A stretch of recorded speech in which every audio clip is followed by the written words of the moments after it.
prindi për te respektit që ne kemi për të, për te çdo gjë që e dim që aty është dera e xhenetit, dhe po su futet ajo derë, zor se mund të hysh tek dyert e tjera, sepse e ke patur fizike, e ke jetuar, i ke qenë borxhli, domethënë dhe e ke jetuar këtë lloj borxhi.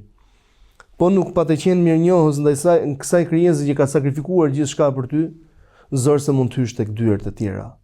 Pra, është një derë e cila hap të gjithë dyert e xhenetit. Ndaj, prindi i nderuar im është i gabueshëm nëse është zotuar për diçka të padrejtë, nuk do t'ja çojmë në vend.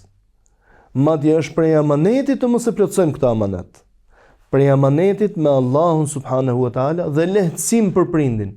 Se ka prej tyre domethënë që mund të ketë prindi nuk është i gjithditur. Pra nivelet e prindërve janë të ndryshëm. A një prej këtyre niveleve domethënë mund të jetë niveli i paditurisë.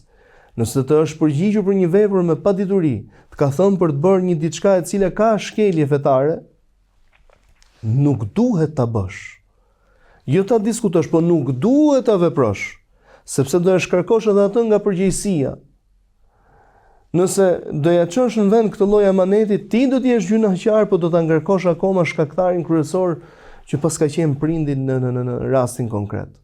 E vazhdon profeti alayhi salatu wasalam krahas asaj që duhet me ia plotësua amanetin aty kur nuk bjen kundërshtim dhe ndesh me fenë e Allahut,